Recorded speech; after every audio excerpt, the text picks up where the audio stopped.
अगले विषय पे आए अगर हम, तो लालू परिवार के चुनाव लड़ने से रोकने की साजिश कौन कर रहा है, क्या सबको सजा हो जाएगी? अब ईडी का सम्मन फिर गया। अब इस बार पूरे परिवार को बुलाया जा रहा है, क्योंकि इस वक्त बिहार के अंदर सरगर्मियां तेज है। आज तेजस्वी यादव ने सांसद और विधायकों की फिर बैठक बुलाई है। इस बार तेज प्रताप यादव को भी बुलाया गया है, बड़े भाई तेजस्वी यादव के लालू यादव को बुलाया गया है। अब पूरा परिवार जाएगा, क्योंकि चुनाव आ रहा है और भारतीय जनता पार्टी परेशान है। और सबसे बड़े दल के रूप में इस वक्त आरजेडी लालू प्रसाद यादव की पार्टी है, और लालू प्रसाद यादव बहुत अहम हिस्सा है इंडिया गठबंधन की। यह मत सोचिएगा कि उनके 4 सांसद हैं बस। बात सिर्फ 4 सांसदों की नहीं है, बात रणनीति की है और बात देश हित की है। इसके लिए लालू प्रसाद यादव, तेजस्वी यादव, तेज प्रताप यादव को रोकने के लिए, परेशान करने के लिए कि वह अपने आप की सोचते रहे, वह इंडिया गठबंधन की तरफ झुकाव उनका कम हो, इसके लिए ईडी के शिकंजे अब कसे जा रहे हैं, पूछताछ होगी। जिस मामले में, जिस जमीन के मामले में बुलाया जा रहा है, जिस मनी लॉन्ड्रिंग के तहत, तेजस्वी यादव उस वक्त नाबालिग थे, नाबालिग। उनका कुछ भी हरकत वह रिकॉर्ड नहीं हो सकता था। ना तो उनकी गवाही महत्वपूर्ण होती, ना तो उनको सजा थी। और एक नाबालिग उस वक्त के रहे हुए व्यक्ति के ऊपर कई सालों के बाद, 25 सालों के बाद तकरीबन आरोप लगाया जाता है। तो जो पेट में बच्चा है उसके ऊपर भी आरोप लगा देंगे क्या कि वह पेट में था, कहीं उसने षड्यंत्र न रचा हो? भाजपा कर सकती है, वह सोच होती है। जिसकी सोच गंदी हो वह कुछ भी कर सकता है, जिसकी नीयत खराब हो वह किसी भी हद तक जा सकता है। और तेजस्वी यादव से बहुत डर लगता है, मोदी को भी और नीतीश को भी, क्योंकि अगर खेल कोई खराब करेगा तो वह तेजस्वी यादव। और तेजस्वी के साथ राहुल की जोड़ी न मिल जाए बिहार में, जिस तरह उत्तर प्रदेश में अखिलेश और राहुल की जोड़ी कमाल कर गई, अगर उसी तरह कमाल कर गई बिहार के अंदर तो सुपड़ा साफ हो जाएगा। इसीलिए ईडी का शिकंजा भी कसा जा रहा है और राहुल गांधी की जीभ काटने की भी बात की जा रही है। राहुल गांधी ने इन लोगों को नचा करके रख दिया है। एक राहुल गांधी से जो पूरी भाजपा और आरएसएस जो डरी पड़ी है, वह राहुल से नहीं, राहुल के चल रहे कदम और उठा रहे मुद्दे से, जो हकीकत है इस देश का, जो इस देश को जरूरत है। 30 से 32 लाख सरकारी पदे जो यह सरकार भर नहीं पाई अभी तक, जो सीनियर सिटीजनशिप को छीन लिया बुजुर्गों से, जो उनका हक था, जो सरकारी कर्मचारी सरकारी दफ्तरों में काम करते थे उनके ओल्ड पेंशन को रद्द कर दिया, छीन लिया, नहीं दे रही है, जो उनका हक था। जो सहारा में पैसा जमा करके बेसहारा हो गए इस देश के लोग, वह पैसा यह सरकार जो नहीं दे पाई, उस सरकार के हर मंसूबे पर पानी फेर रहे हैं राहुल गांधी। एससी एसटी हो, दलित हो, आदिवासी हो, ओबीसी हो, हर किसी को जगह दिया है उन्होंने कि यह हिंदू बोल करके आपके वोट को लेते हैं, लेकिन आपका ही हक आपको नहीं देते हैं। इसका सबूत है लेटरल एंट्री यूपीएससी के रिटायर्ड अफसरों की भर्ती सचिव पद पर 45 लोगों की नोटिफिकेशन निकली, जिसमें 25 आरक्षित होती है, और वह आरक्षण न देकर के पिछले दरवाजे से या आरएसएस और उद्योगपतियों के लोगों को बैठाने का प्रयास कर रहे थे, वैसे ही जैसे माधवी पूरी बूच को बैठाया था सेबी चीफ बना करके।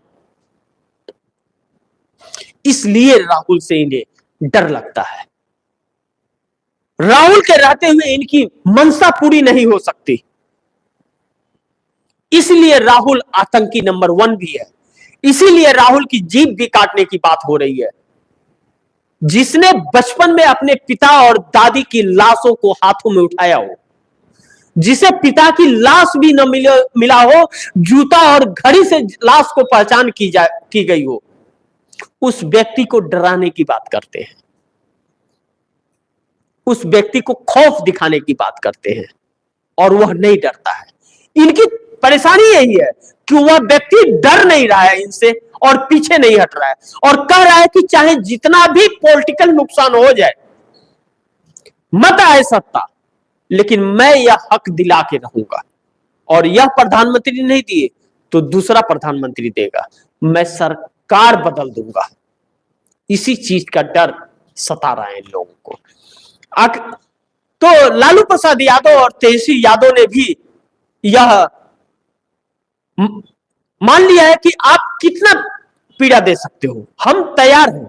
और तेजस्वी ने तो कहा कि मैं अपने घर में दफ्तर खोल देता हूं, यहीं पे बैठ जाओ, जब बुलाओगे 24 घंटा में पहुंच जाऊंगा तुरंत, काहे के लिए बार बार दिल्ली को आना। लेकिन आखिरी पॉइंट्स पे हम लोग चले कि पहले चुनाव में ही छा गई विनेश फोगाट, रैली में भावुक हो गई पब्लिक। कल विनेश फोगाट की जो रैली थी, पूरी हरियाणा की जनता एकदम भावुक हो गई थी रैली के अंदर। विनेश फोगाट ने कहा, हरियाणा की जनता ने गोल्ड मेडल बना करके दिया विनेश फोगाट को। विनेश फोगाट ने कहा कि मैं आपके भावनाओं का कद्र करती हूं, लेकिन इस गोल्ड मेडल से जो आप हमें दे रहे हैं, यह हमें प्रोत्साहित करने के लिए और हमारे सोच जो है, हमें जो दुख पहुंचा उसको शांत करने के लिए, आप सांत्वना के लिए दे रहे हो। लेकिन पेरिस का जो गोल्ड मेडल मैं लेके आती, वह देश का होता, पूरे हरियाणा का होता, देश का झंडा वहां ऊंचा हुआ होता, हमारे देश का राष्ट्रगान दूसरे देशों में बजाया गया होता, तो हमारे देश की शान बढ़ती। लेकिन दुर्भाग्य है कि षड्यंत्र का शिकार हो गई वह बेटी। और क्यों कि उस बेटी ने भारतीय जनता पार्टी के सांसद के ऊपर आरोप लगाए थे, और उसका तथ्य और सबूत था, जिसका एफआईआर भी दिल्ली की पुलिस नहीं कर रही थी। सुप्रीम कोर्ट के आदेश के बाद एफआईआर दर्ज हुआ, और जो पॉस्को जैसे केस जब एफआईआर होते हैं तो बिना किसी प्रूफ और बिना किसी गवाह के वह आरोपी को तुरंत गिरफ्तार करती है पुलिस। लेकिन सब कुछ होने के बावजूद आज तक दिल्ली की पुलिस बृजभूषण शरण सिंह के पास भी नहीं पहुंची। इसकी सजा उसके कैरियर से छीन करके किया गया। विनेश फोगाट ने सिर्फ संन्यास नहीं लिया है, इस देश ने एक हुनरबाज और ताकतवर साहसी खिलाड़ी को खो दिया, जो इस देश के लिए कई मेडल अभी लेकर के आती। उसके हौसले को तोड़ा है नरेंद्र मोदी की रणनीति और इनके लोगों की रणनीतियों ने। जब इस सरकार से पार्लियामेंट में यह पूछा गया इंडिया गठबंधन के नेताओं द्वारा कि विनेश के साथ ऐसा क्यों हुआ, कैसे 100 ग्राम वेट बढ़ा, कहां थे वह लोग जो उसका ख्याल रखते थे, वह कमेटी, वह टीम कहां थी जो डाइट, फूड, फिटनेस हर चीज का ख्याल रखती है। उसके जवाब में नरेंद्र मोदी का मंत्री यह कहता है कि 70 लाख रुपए हमने नाश्ता खाना पीना में खर्च किया है। बेशर्मी की हद तब हो जाती है कि उसके खाने पर, नरेंद्र मोदी के खाने पे कितना खर्च होता है। क्या वह गुजरात से आता है क्या? वह ढोकला हुआ 80,000 रुपए किलो का मशरूम कहां से आता है? लेकिन हर चीज के अंदर षड्यंत्र, और षड्यंत्र से यह देश नहीं चलता। यह देश एकजुटता से चलता है। इसीलिए मैं हमेशा कहता हूं कि वह मुस्लिम भी इसी देश के नागरिक हैं, इसी देश के वोटर हैं, यही पैदा हुए हैं, उनके पुरख यही रहे हुए हैं, वह यही के हैं। मत बांटो। आजादी से पहले यह नारा लगा था, जब अंग्रेजों से लड़ने जा रहे थे, तो हिंदू मुस्लिम सिख ईसाई आपस में हम भाई भाई, इसी नारे के साथ आजादी मिला था। और यह सभी लोग इसी देश के नागरिक हैं और इसी देश के वोटर हैं। 1000 नरेंद्र मोदी आ जाए, 1000 आरएसएस आ जाए, तो भी इसे बांट नहीं सकता। हां, थोड़ा गुमराह कर सकता है। थोड़ा एक बोतल या एक कंकर तालाब में आप फेंक दो तो देखो पूरा तालाब थोड़ा हिल जाता है, लेकिन वह तालाब नहीं समाप्त होता उस कंकर से। नरेंद्र मोदी भी उसी कंकर के बराबर है,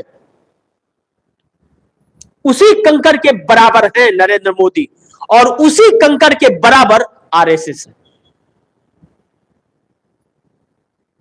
यह सभी तथ्य अब यह लग रहे हैं कि एक धारा देश की लड़ाई लड़ रहा है, नफरत की बाजार में मोहब्बत की दुकान खोलने की बात करता है, और प्रधानमंत्री मोदी हरियाणा के कुरुक्षेत्र में कहते हैं कि नफरत की बाजार में मोहब्बत, ऐसे करते हुए रुक जाते हैं। शायद उन्हें याद आ जाता है यह नारा तो राहुल गांधी का, मैं कहां जा रहा हूं। तो उसे कहते हैं ना कि दिल की बात जुबां पे आ जाती है, सच्चाई छिपाया नहीं जा सकता। कागज के फूल आप बनाओ कलर करके, वह ओरिजिनल फूल से खूबसूरत तो लग सकता है, लेकिन वह महक नहीं आ सकता। वही हाल नरेंद्र मोदी का है।